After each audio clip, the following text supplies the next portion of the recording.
शांतिपूर्ण था वह जंगल, और शेर उसकी सबसे ताकतवर और शाही जानवर था।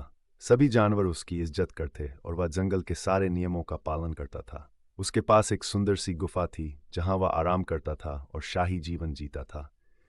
लेकिन एक दिन शेर की जिंदगी में एक बड़ा बदलाव आया। शेर का सबसे अच्छा दोस्त, एक चालाक बंदर, ने उसे धोखा दिया। बंदर ने शेर की गुफा में एक जाल बिछाया ताकि शेर उसमें फंस जाए और वह खुद जंगल का राजा बन जाए।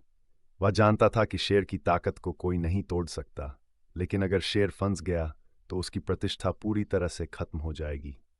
एक दिन शेर अपनी गुफा लौट रहा था। जैसे ही वह अंदर गया, वह जाल में फंस गया। शेर ने जोर से गरजते हुए जाल को तोड़ने की कोशिश की, लेकिन वह हर कोशिश में फंसता ही गया। उसके शरीर की ताकत उसकी मदद नहीं कर पा रही थी। वह गुस्से में था और बहुत जोर से गुर्राया। शेर ने जोर से गरजते हुए जाल को तोड़ने की कोशिश की, लेकिन वह हर कोशिश में फंसता ही गया। उसके शरीर की ताकत उसकी मदद नहीं कर पा रही थी। वह गुस्से में था और बहुत जोर से गुर्राया, लेकिन जाल उसे और भी कसकर पकड़ता गया। बंदर ने यह देखा और बहुत खुश हुआ। उसने शेर की हालत पर हंसी उड़ाई और जंगल के अन्य जानवरों को बता दिया कि शेर अब कमजोर हो गया है। उसने यह अफवाह फैलाने की कोशिश की कि शेर अब अपनी ताकत खो चुका है और वह अब जंगल का राजा नहीं रह सकता। लेकिन शेर की प्रतिष्ठा इतनी बड़ी थी, जंगल के जानवरों ने यह जल्दी से नहीं माना।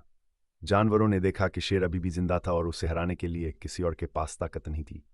शेर ने अपनी मन ही मन ठानी कि वह इस धोखे का प्रतिशोध जरूर लेगा।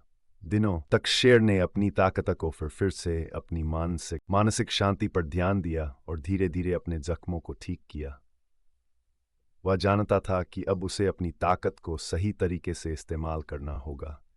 कुछ दिनों बाद शेर ने जंगल के सभी जानवरों को इकट्ठा किया। उसने कहा, तुम सबने मेरी कमजोरी पर हंसी उड़ाई, लेकिन तुम्हें यह समझना चाहिए कि ताकत सिर्फ शरीर में नहीं होती, बल्कि दिमाग में भी होती है।